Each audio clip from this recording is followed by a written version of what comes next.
Hi, you almost all caught me singing to the opening song, which is by John Fromer. We do the work. It is the song that if you hear it, you know you're about to hear some terrific folks on the station here at WRFG on the Labor Forum. And my name is Diane Mathowitz, and I'm a retired auto worker. Co-host Paul McLennan is seated here at the desk in the studio as well. Hi, Paul. Hey, Diane. And Paul is a retired MARTA worker, so the two of us have a broad range of experience, both as union activists and also people who both built and provided service that so many of you out there are either enjoying or are wishing you had a good car. Anyway, today is April 25th. Unbelievable that the month of April has almost gone by. And we have three guests actually here in the studio today, and I want you to stay tuned for the entire hour. At 4:15 we'll be talking to Shannon Reaz about the May Day Festival that's planned for this Sunday to celebrate International Workers' Day.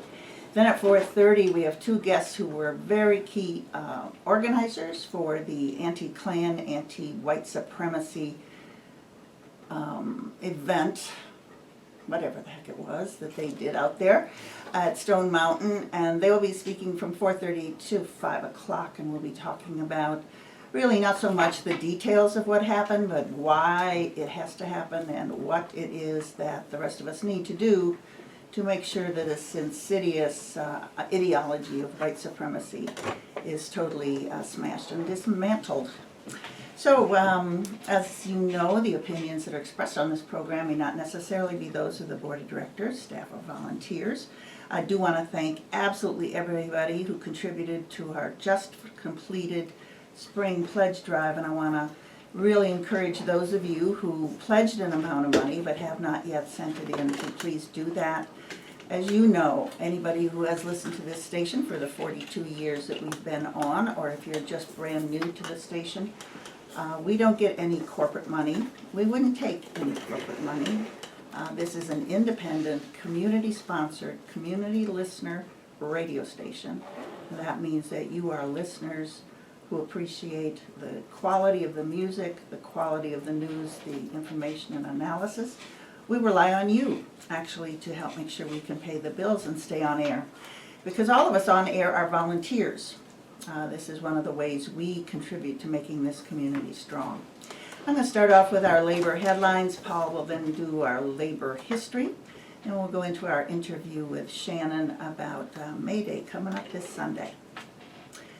All right, here they are for Monday, April 28th, 2016. Yesterday, April 24th, was the third anniversary of the Rana Plaza factory disaster in Dhaka, Bangladesh, when 1,134 garment workers were killed and 2,500 injured as the 8-story building they worked in collapsed. Many of the products manufactured in this unsafe structure were destined for brand stores in the United States. Yesterday, a human chain of survivors, other workers, and the orphaned children of the dead stretched across Dhaka, with signs demanding compensation and medical care for the injured. Unbelievably, many of these hugely profitable corporations continue to refuse to contribute to the compensation fund, claiming no direct responsibility for these workers. The Bangladesh Center for Worker Solidarity, formed in 2001 by garment workers who were organizing for better working conditions and wages, as well as labor rights and union representation, has been a leading force in developing a, quote, accord on fire and safety in Bangladesh, close quote. This is an independent, legally binding agreement between the corporate brands and trade unions to ensure safety. Since the Rana Plaza disaster, limited progress has been made in carrying out a safety inspection program of factories, mostly as a result of the organizing work of the workers themselves and support from international unions such as the United Steelworkers. However, once the necessary repairs and safety features are identified, very little has been achieved in actual structural and procedural improvements. There are an estimated 4 million garment workers in over 5,000 factories in Bangladesh, producing textiles and clothing of all kinds. 80% of them are women, many young girls, who work an exhausting number of hours a week for sub-poverty wages. A strategy of continuing to pressure the corporate buyers of the goods produced in Bangladesh remain a strong pressure point. So May 3rd is a global day of action against the Swedish-based retailer H&M to keep its promise to guarantee its Bangladeshi suppliers operate safely. Continuing in that same theme of on-the-job safety, April 28th is Workers' Memorial Day here in the United States. The date marks the formation of OSHA, the Occupational Health and Safety Administration, in 1971. The 2015 statistics have not yet been released, but here are some sobering numbers from previous years. In 2013, almost 46,000 workers died on the job. I'll say that again. 46,000 workers died on the job in 2013, roughly 1 every 2 hours, every day of the year. An even higher number, over 50,000, died as a result of occupational diseases, such as exposure to dust and chemicals that are lethal long-term to the body. The AFL-CIO member unions across the country organize events to remember those who have suffered and died on the job, but also to renew the fight for safe workplaces for all workers. This year, attention is being called to a new piece of legislation, a bill called the Protecting America's Workers Act, that would extend OSHA protections to workers currently excluded. It would impose stronger criminal and civil penalties on employers who violate safety laws, as well as improve anti-retaliatory protection for workers who raise safety concerns. Most people don't know that state and public employees are not covered by OSHA, despite this sector of workers having a 58% higher incidence of injuries and illnesses. After years of budget cutbacks and other restrictions on enforcement, most U.S. businesses are extremely unlikely to ever be inspected by OSHA without a specific complaint being made by a worker. The figure is that with the 900 current inspections at that agency, it would take 140 years for every job site to be inspected just once. But just like our story on the garment workers in Bangladesh, without the workers actually having power to shut down an unsafe workplace or to implement the necessary changes through the strength of their own organization, they will remain caught at the willingness of bosses and governments to put people over profits.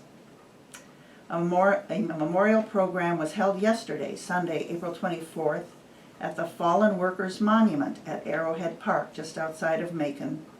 I am sure most people are unaware that such a monument even exists, but the state AFL-CIO and others came together to create a lasting tribute to the memory of workers in Georgia who die on the job.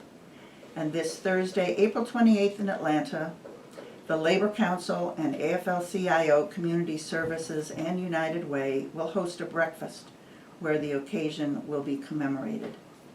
The slogan, so much popularized by unions, of "an injury to one is an injury to all," is an appropriate last sentence in today's labor headlines. Let's move right away to Paul. Thanks, Diane. The origins of May Day can be traced to July 1889, when over 400 delegates met in Paris on the 100th anniversary of the French Revolution at the International Socialist Congress. At the Congress, a resolution was passed calling for an international demonstration to campaign for an 8-hour day. In memory of the Haymarket Massacre, May 1st, 1890 was the date chosen. The call was a resounding success. Although the 1889 resolution called for a one-time demonstration on May 1st, the day quickly became an annual event. Throughout the world, workers in more countries marked the celebration of workers' rights on May Day. The Haymarket Massacre was the aftermath of a bombing that took place at a labor demonstration on May 4th, 1886, at Haymarket Square in Chicago. It began as a peaceful rally in support of workers striking for an 8-hour day and in reaction to the killing of several workers by the police the previous day. 8 anarchists were arrested and convicted of murder, though only 3 were even present at Haymarket, and those 3 were in full view of all when the bombing occurred. The jury in their trial was comprised of business leaders in a gross mockery of justice. On November 11, 1887, after many failed appeals, 4 of the leaders were hung. The remaining organizers were pardoned 6 years later by Illinois Governor Altgeld, who publicly criticized the judge on a travesty of justice. Ironically, while May Day is celebrated as a public holiday throughout most countries, it is not known in this country, and its history and connection to the struggle of workers here is not well known. One recent memorable and historic May Day commemoration in this country took place 10 years ago, when over 1.5 million immigrants and their supporters chose to not go to work, school, or shop on a Monday, and instead participated in marches in dozens of cities from coast to coast. These 2006 demonstrations became one of the largest days of protest in the history of this country. Originally billed as a nationwide economic boycott under the banner Day Without an Immigrant, the day evolved into a sweeping round of protests intended to influence the debate in Congress over granting legal status to undocumented immigrants in this country. Protests had been building for months in response to legislation passed by the House, which would have raised penalties for the undocumented and classify them and anyone who helped them enter or remain in the U.S. as felons.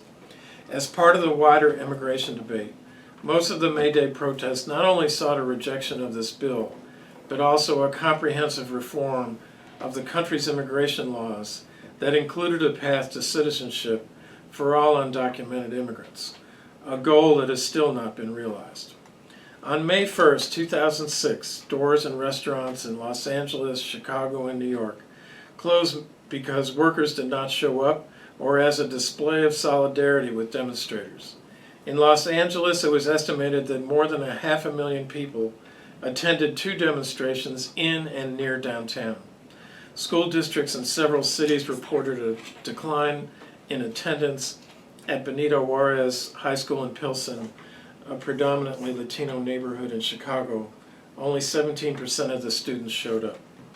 Lettuce, tomatoes, and grapes went unpicked in fields in California and Arizona, which contribute more than half the nation's produce, as scores of growers let workers take the day off.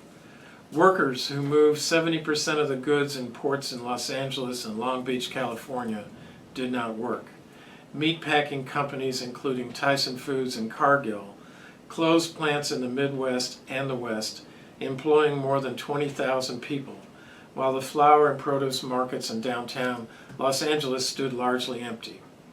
Although the legislation did not become a law at the federal level, it did not prevent individual states like Arizona and Georgia from passing similar laws. Deportations increased during the final years of the Bush administration and continued and have increased even more under the Obama administration. Currently, the Supreme Court is considering whether to uphold or overturn Obama's 2014 executive order that would protect some of the undocumented from deportation and give them the opportunity to receive work permits. The historic demonstrations of May 1st, 2006 drew attention to the significant contributions that undocumented immigrants make to the daily life of this economy. It made it obvious how dependent the economy is on the labor of these workers. These protests also are seen as an historic turning point in Latino politics and the struggle for political recognition, citizenship, and full human rights. Choosing May Day as the date for these protests was no accident, because May Day is a day that honors workers throughout the world. the struggle for immigrant rights continues. Thank you so much, Paul. So stay tuned. We're going to be talking with Shannon in a second just about what's happening with the May Day Festival here in Atlanta. But first, hear this important message from WRFG. And we're back. So Shannon is taking a little sip of water. She's getting ready to talk with great enthusiasm about what's going to happen this Sunday, May 1st. So I want to welcome Shannon Reaz. She is with Atlanta Jobs with Justice, and I think she's actually got a title like executive something or other. I am the executive director for Atlanta Jobs with Justice. Thanks for having me on that. You're very welcome. We're happy to actually have you in the studio instead of on the telephone. So now folks who are watching us on the live stream or later on our video that'll be available on the Labor Forum YouTube channel, you get to see what Shannon looks like if you've never seen her before. That's her waving. You can definitely see me May 1st. All right, so Paul has sort of laid out all the history, so we kind of don't have to do that with your few minutes. Can you just talk about a little bit about what prompted Jobs with Justice to decide to launch this? It's a big effort to do a multi-hour festival, and what it is you hope to accomplish with it. Yeah, so Atlanta Jobs with Justice, we're a coalition of faith, labor, and community organizations that work with non-unionized workers to be able to fight for their rights in the job space around working conditions, wages. We take on campaigns that are all about just making sure Georgia's families are able to be strong within the economic system. Economic justice is the core of everything that we're doing.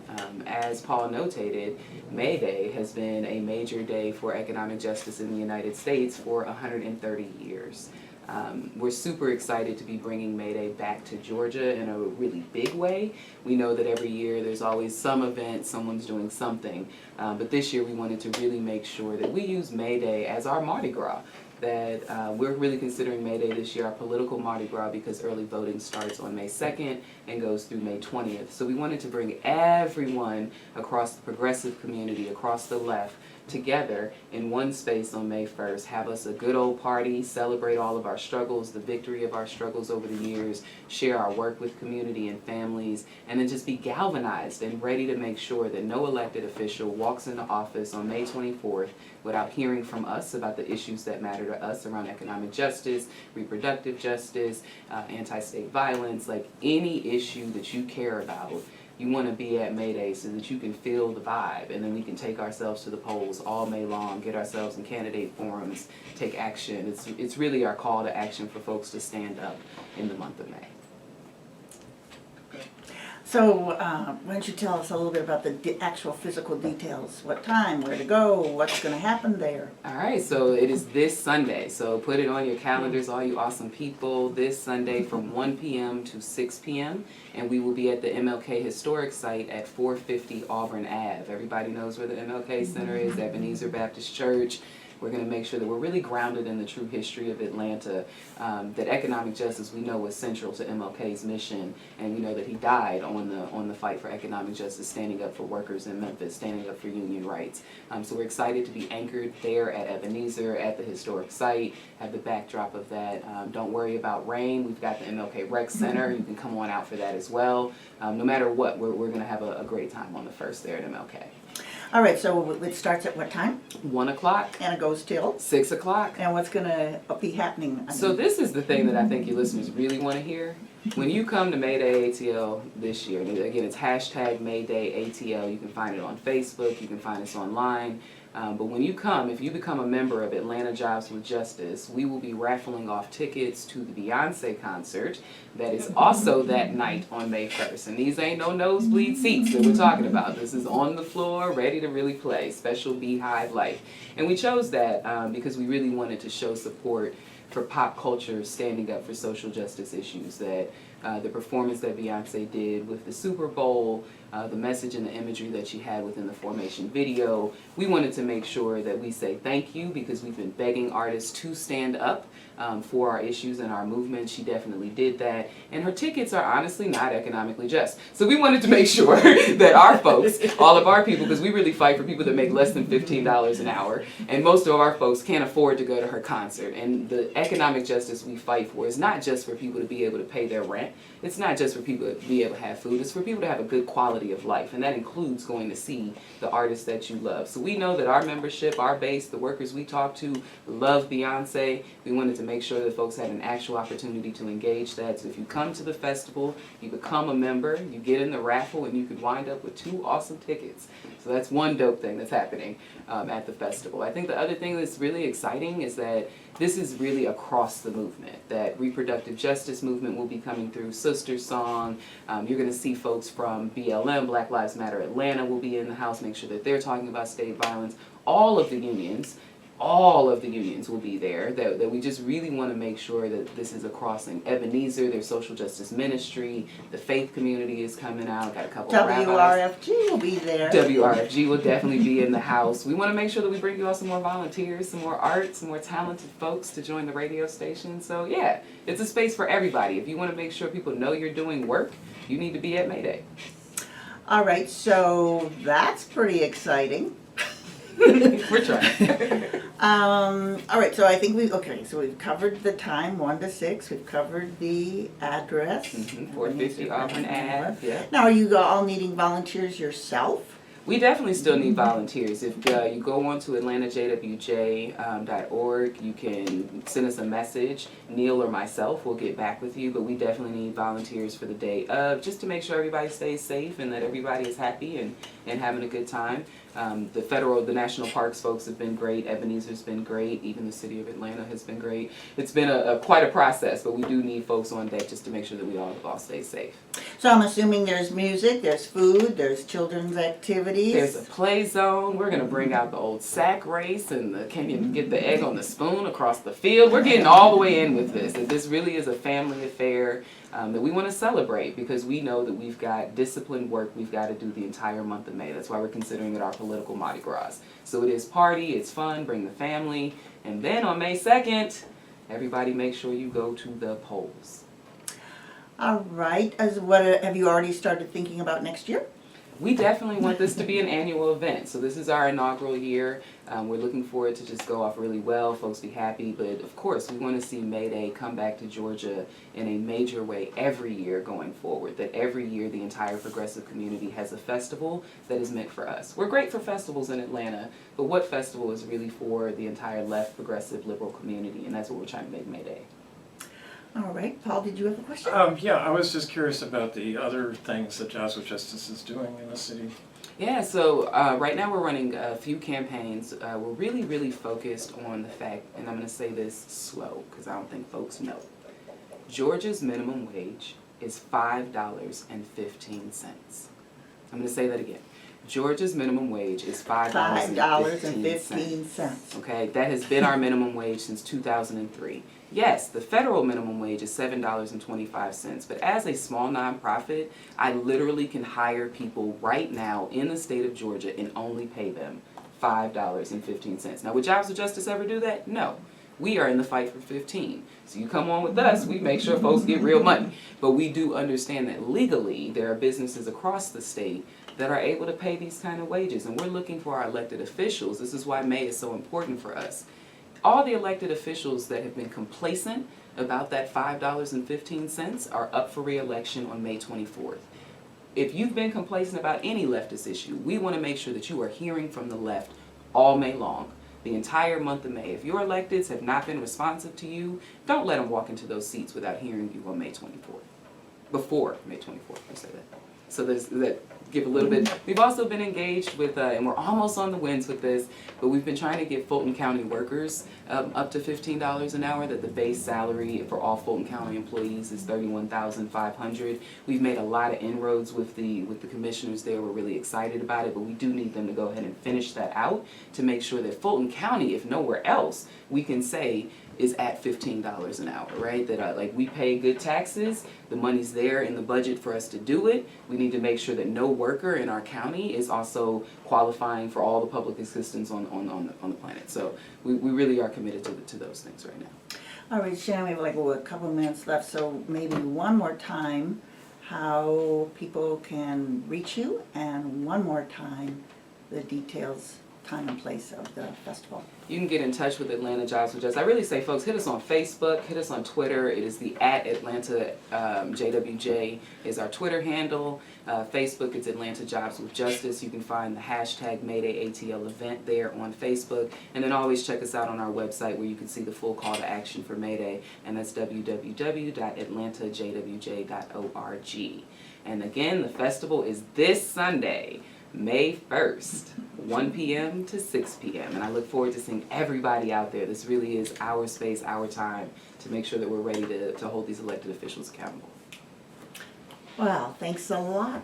I want to say that if the festival is just 20% as energetic as Shannon is, we're going to have a rockin' good time. So I want to thank you so much for being there. I'll be there. I'm sure many of the other folks here in the WRFG studio will be there as well. As I said, WRFG is going to have a table there, and we'll be, we have all our goodies, all our WRFG t-shirts and stuff that everybody should have. Yeah. And we'll look forward to seeing all our listeners. Thank you so much, Shannon Reaz. Can I give one more shout out? Okay. All right, to our entire coalition. I want folks to know Atlanta Jobs Justice is a coalition. So New Georgia Project, Pro Georgia, Equality Florida, RDWSU, AFL-CIO, 9 to 5 Working Women, Rise Up. I just want to give a big shout out to everybody on the Mayday ATL committee. This has been a true effort to bring this to Atlanta, and there's a lot of folks invested, and I'm really super thankful for all of them and excited to see the community. All right. Thank you so much, and please stay tuned to this message, and I hope it's not another one that I've recorded.